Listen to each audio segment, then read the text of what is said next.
Assalamualaikum warahmatullahi wabarakatuh. Perkenalkan, saya Randy Syaputra, Sarjana Sains, Magister Sains, dosen tetap Program Studi Konservasi Sumber Daya Alam, Universitas Muhammadiyah Bangka Belitung.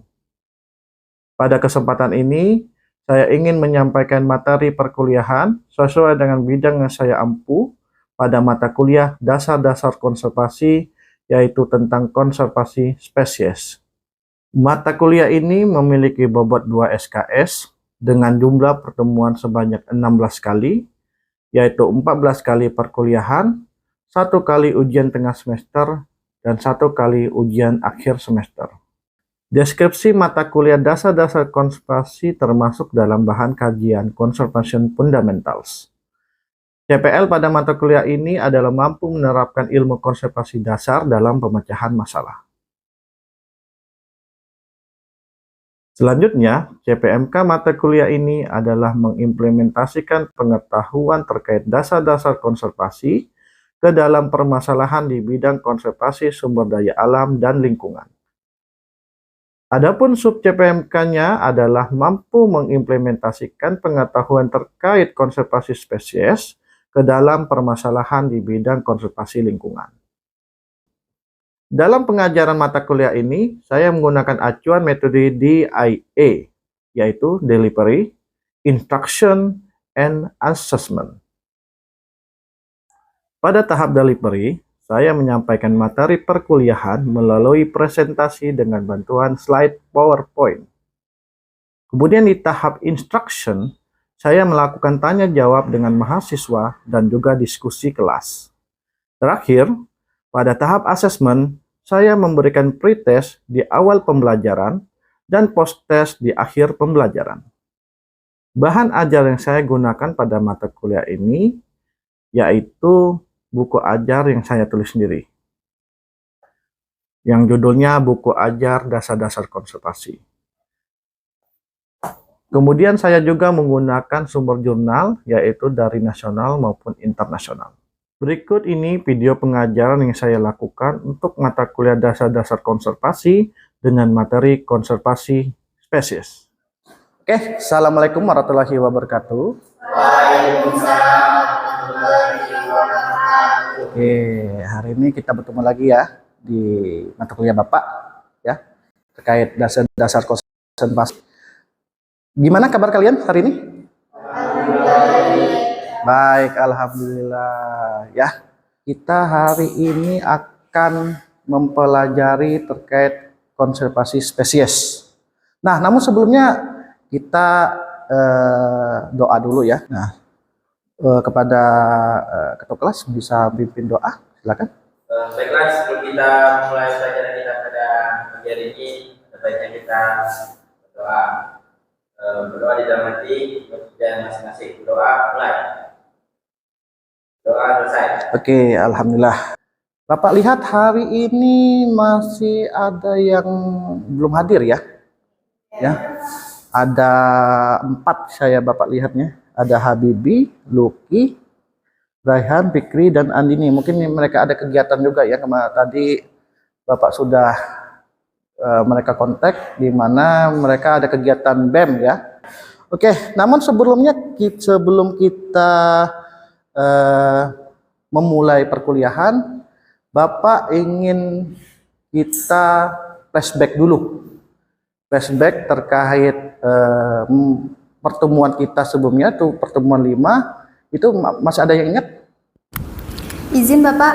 Ya, tentang apa? Untuk pertemuan kelima kemarin terkait keanekaragaman hayati, Pak. Oke, masih ingat apa yang menjadi ringkasan dari yang kita pelajari?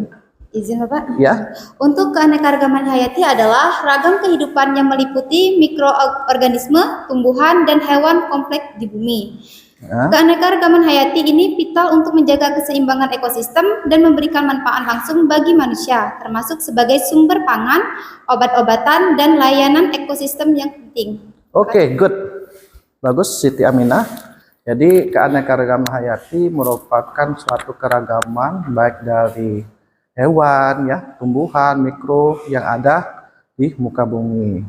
Nah, sebelumnya seperti biasa ya, Bapak akan memberikan pretest pada kalian. Namun sebelumnya kemarin Bapak sudah memberikan buku ya PDF untuk buku aja sudah dipelajari. Sudah ya. Karena harapannya dengan kalian sudah mempelajari dulu buku ajar ini yang Bapak sudah berikan di grup, itu setidaknya pretest kalian hasilnya baik ya. Oke, kita kerjakan ya pretest. Ini dikerjakan selama 10 menit ya.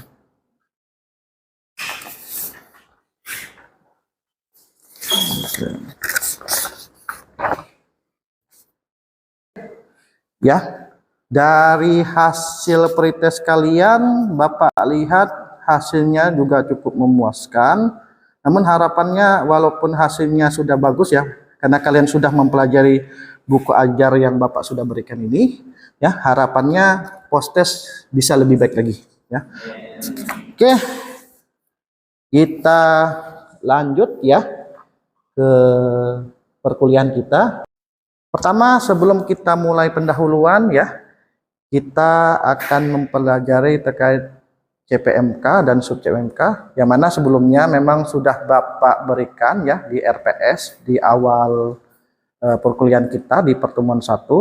Namun di sini Bapak tetap akan memberikan ya apa yang akan kalian dapatkan dalam pembelajaran pada pertemuan 6 ini. Di slide ya, kalian bisa lihat bahwa CPMK untuk pertemuan 6 ini adalah mengimplementasikan pengetahuan terkait dasar-dasar konservasi ke dalam permasalahan di bidang konservasi sumber daya alam dan lingkungan CPL 2. Kemudian untuk kemampuan akhir tiap tahapan pembelajaran sub CPMK itu kalian akan dapat mengimplementasikan atau mampu mengimplementasikan C3 pengetahuan terkait konservasi spesies ke dalam permasalahan di bidang konservasi lingkungan. Jadi harapannya dari pertemuan ini kalian akan bisa menghasilkan semacam luaran output ya, yang mana ini bisa berdampak untuk bidang konservasi sumber daya alam.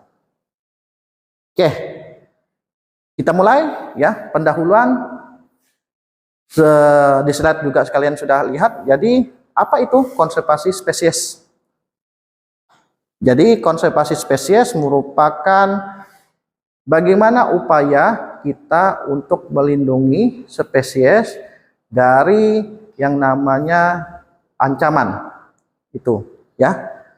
Kemudian dalam konservasi spesies itu juga kita bisa lihat bahwa fokusnya itu pada perlindungan ya, pada pemulihan dan pengelolaan habitat alaminya, yang mana itu menjadi perhatian bagi kepentingan global juga untuk konservasi hayati di global di dunia, mana konservasi spesies itu menjadi dasar untuk kalian pelajari untuk mempelajari konservasi yang lebih lanjut.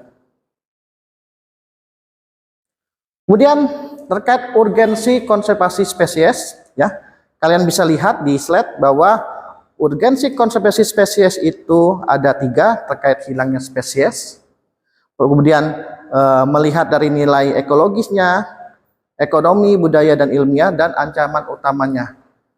Tidak jauh-jauh kalau kita berbicara terkait konservasi spesies, kita lihat spesies yang ada di Pulau Bangka, yang mana ancamannya itu kita bisa lihat pertambangan, sawit, yang mana itu merusak habitat dan mengurangi populasinya, seperti kukang Bangka, ya, Niscicebus bancanus, mentilin, ya, Cephalopagus bancanus, dan juga ada juga yang kita ini ikan beta, sejenis ikan beta, yang mana ikan beta seleri, ya, ada ikan beta chloroparing, dan juga ada ikan paros ya, Paros prominus daisineri juga itu merupakan spesies ikan air tawar endemik yang ada di Pulau Bangka.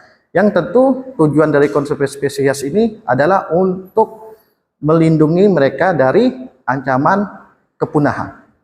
Ya. Nah, jenis-jenis konservasi seperti yang ada di slide ya, kalian bisa lihat bahwa jenis-jenis konservasi itu ada 2 dibagi. Pertama terkait konservasi in situ, dan kedua ex situ. Jadi konservasi in situ, ada yang tahu konservasi yang bagaimana? Yang mana? Untuk konservasinya ada di habitat alaminya. Oke. Kalau konservasi ex situ berada di luar habitat alaminya. Contoh konservasi in situ? Taman Nasional, Suaka Marga Satwa. Kalau di Bangka ini Taman Nasional Bukit Gunung Maras. Terus apa lagi?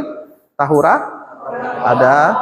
Terus selain Tahura ada lagi nggak jenis-jenis ini yang berada di luar habitatnya? Ya, alobi bukan. Itu bagian dari ex situ. Jadi kalau ex situ misalnya kebun binatang ya, seperti kebun botani misalnya itu masuk dalam ex situ, bukan habitat alaminya itu. Oke, kita pelajari juga dalam konservasi spesies ini terkait status, karena dalam status konservasi juga itu dipelajari ya. Nah, salah satu organisasi yang mana yang mengatur terkait status konservasi spesies itu adalah IUCN. Ya, IUCN. Mana kalau kalian bisa lihat di slide ya, itu dia mengatur dalam beberapa tingkatan. Ya, dia mengatur semua jenis. Ya. Dan dari aturan ini akan ada yang dievaluasi ya, dan tidak dievaluasi. Yang tidak dievaluasi itu jelas adalah hewan-hewan yang tidak terganggu secara baik dari populasinya maupun di habitatnya. Ya. Nah, terus setelah dievaluasi nanti juga ada bagian yang sudah dievaluasi. Nah, dalam tingkatan evaluasi ini nanti ada beberapa bagian, ya.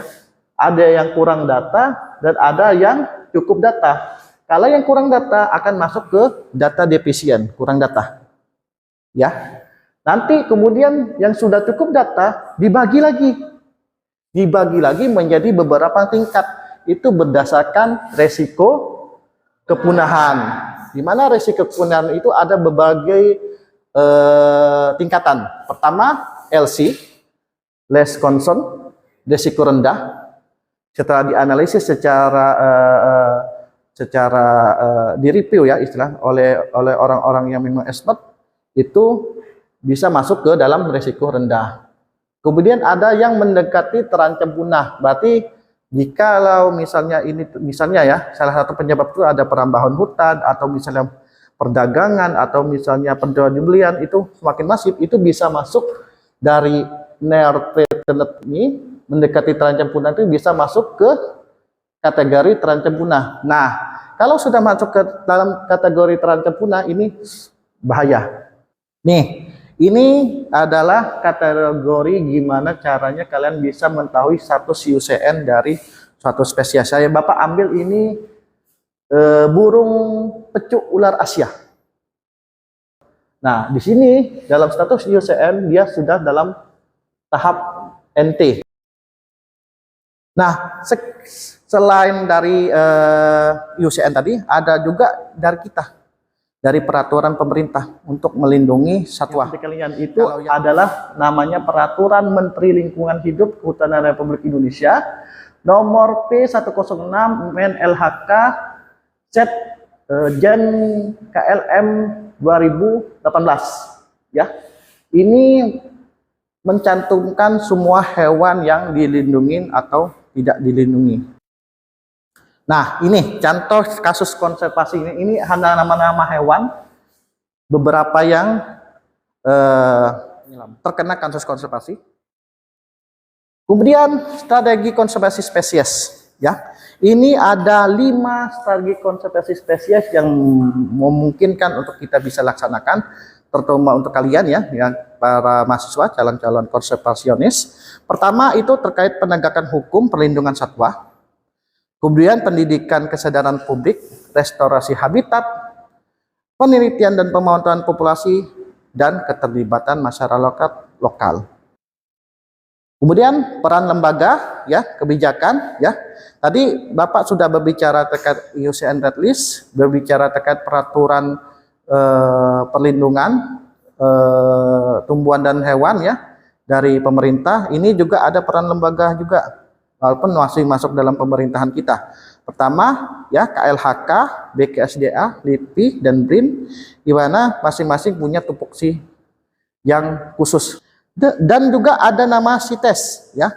CITES ini adalah Convention of International Trade in the Endangered Species of Wild Fauna and Flora. Itu kepanjangan. Nanti kalian bisa lihatnya itu di slide berikutnya, ya. Kemudian ada juga terkait undang-undang, ya, terkait undang-undang KSDAE, ya, pada Undang-Undang Nomor 5 Tahun 90, dan perda lokal yang mengatur tentang konservasi juga berperan dalam kelembagaan dalam konservasi satwa ini. Kemudian CITES, nih Bapak yang ingin jelaskan, ya, terkait CITES. Jadi CITES ini adalah semacam konvensi organisasi yang mengatur perdagangan dari satwa atau flora dan fauna, ya. Di sini dalam CITES kalian bisa lihat ada 3 appendix yang mengatur, ya. Kita mulai dari appendix 3 dulu, ya. Jadi appendix 3, ya, ini yang masuk di dalam ini adalah flora dan fauna yang bisa diperdagangkan. Kemudian ada appendix 2, ya, ada appendix 1. Contoh kalau misalnya perjualbelikan terkait kukan, itu nggak bisa, itu appendix 1. Ya. Nah, appendix 2, kalau appendix 2 ini merupakan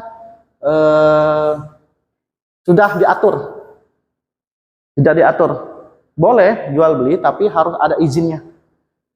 Jadi izinnya lebih ketat. Kemudian tantangan konservasi. Ya. Jadi dari 3 tantangan konservasi ini, ya, itu, ya, yang paling susah itu jelas, ya, kita bisa lihat ini adalah korupsi dan lemahnya penegakan hukum. Kemudian konflik manusia satwa, kemudian kurangnya data spesies. Nah, kurang data spesies ini memang jadi polemik juga karena tidak banyak di Pulau Bangka Belitung ini yang memiliki spesies yang memang flagship atau endemik, ya. Namun sekarang karena sudah semakinnya banyak teknologi, ya, dengan banyaknya program studi kita ini yang sudah ada, ini insya Allah nanti untuk kurangnya data spesies bisa diakomodir oleh kalian nanti sebagai para calon konservasionis. Kemudian untuk inovasi teknologi, ya, ini kalian sebenarnya luas sekali untuk bisa memperankan teknologi. Kalian sudah sebelumnya, ya, kalian sudah mempelajari pemakaian drone, ya, pernah memakaian GPS Scholar untuk melihat distribusi hewan, ya, juga kamera trap. Kemudian kalau DNA barcoding kalian harus belajar lagi karena DNA barcoding ini memang ilmunya khusus yang memang alatnya memang canggih sangat sekali karena itu untuk melihat DNA dari satwa ini apakah dia memang satu spesies kah atau spesies baru, itu bisa menggunakan DNA barcoding atau eDNA. Kemudian citizen science dan platform digital. Oke. Ya. Dari sini, ya, dari Bapak ajarkan ini, ya, kita akan berbicara terkait refleksi dan aksinya, ya. Di sini kalian bisa lihat di slide bahwa dalam pembelajaran konservasi spesies ini, ya, ada beberapa hal yang kalian juga bisa kalian lakukan, ya. Pertama, ya, jangan pernah melakukan konsumsi produk-produk yang mengandung hewan yang dilindungi. Kemudian bisa menjadi relawan konservasi. Ada yang jadi relawan Pordas, ya? Nah, itu sebagai salah satu cara kalian untuk bisa beraksi untuk melakukan konservasi spesies juga. Oke, sekarang kita ke tahap diskusi kelas, ya. Ya, di mana diskusi kelas ini Bapak harapkan dari kalian ini harus memberikan pemikiran kalian, ya. Di sini ada 3 hal yang Bapak akan minta kalian untuk berpikir ya. Pertama, spesies satwa lokal mana yang penting untuk dilestarikan? Kemudian bagaimana tantangan konservasi spesies satwa lokal di daerahmu? Kemudian apa konservasi berbasis masyarakat bisa efektif? Itu berdasarkan dari hasil diskusi. Di sini Bapak beri waktu kalian berdiskusi sekitar 20 menit ya. Jadi dari hasil itu silakan nanti kalian presentasikan ya. Oke, silakan kalian untuk melakukan diskusi dimulai dari sekarang.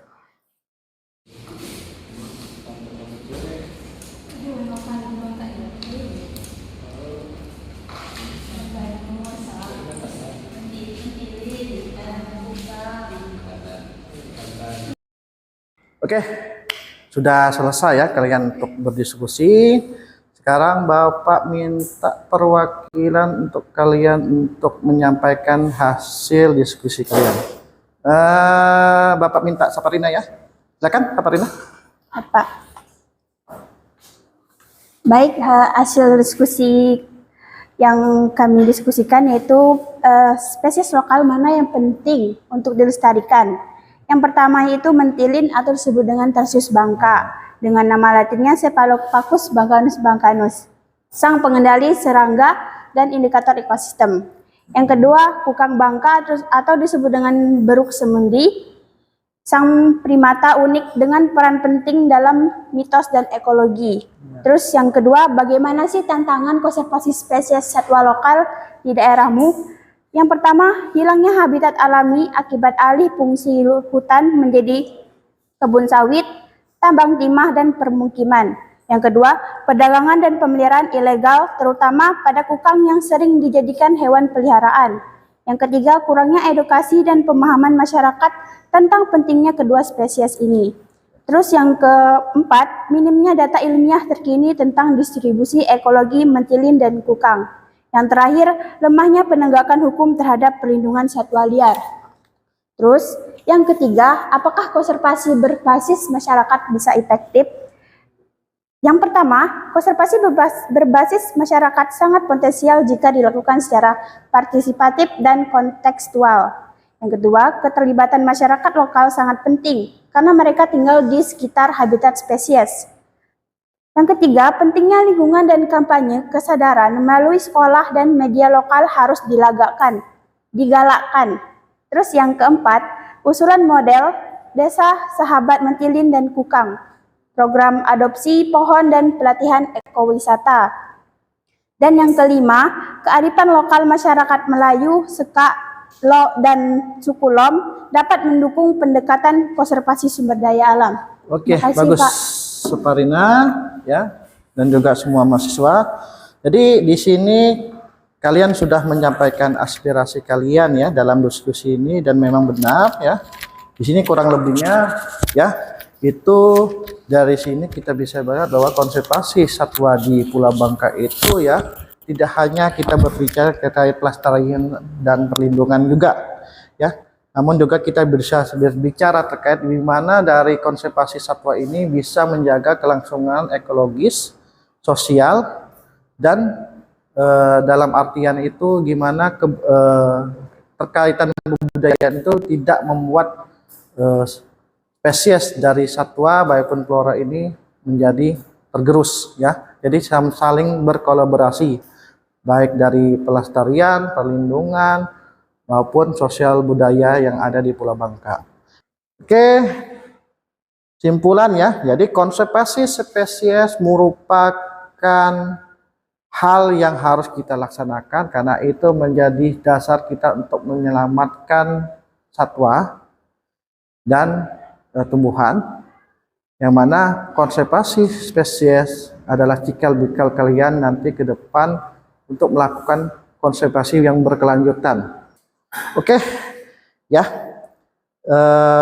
sampai di sini ya pertemuan kita. Namun sebelum kita melaksanakan penutupan, ya, sebelumnya Bapak akan memberikan post-test dan tentu setiap pertemuan itu kalian akan melakukan pengerjaan tugas, ya. Kenapa Bapak memberikan post-test? Karena ini bisa mengukur apakah kalian mengerti atau tidak. Karena seharusnya post test itu harus lebih besar dibandingkan saat kalian melakukan pretest, karena ini sudah memberikan, setidaknya Bapak sudah memberikan ilmu yang lebih detail lagi, walaupun sebelumnya kalian sudah melaksanakan membaca buku ajar. Oke, ini dikerjakan ya.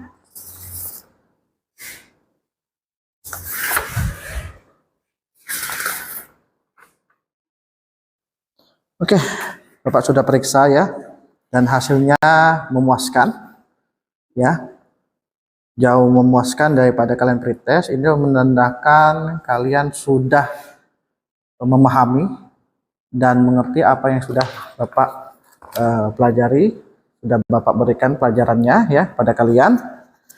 Kemudian kita lanjut ke tugas ya. Dimana tugas ini kalian nanti silakan membuat opini ya, publikasi ke media kabar online. Ini Bapak berikan ke Bubble Post, Timeline, atau media kabar online lainnya. Kalau Bangka Post Bapak nggak berikan, karena Bangka Post itu menolak yang anak mahasiswa S1 ya. Jadi kalian silakan masukkan opininya ke sini, nanti silakan kumpulkan minggu depan. Cukup link publikasinya aja kalian berikan ke Bapak. Oke, sebelum kita tutup ya, ini adalah referensi ya, bacaan tambahan ya. Dan juga minggu depan kita akan mempelajari terkait konservasi habitat. Jadi silakan kalian ya pelajari ya isian atau materi yang ada di buku ajar dasar-dasar konservasi yang sudah Bapak share dalam bentuk PDF. Oke. Baiklah, hari ini teman sudah berakhir ya pada hari ini. Bapak ucapkan terima kasih atas kerjasamanya. Bapak ucapkan Assalamualaikum warahmatullahi wabarakatuh.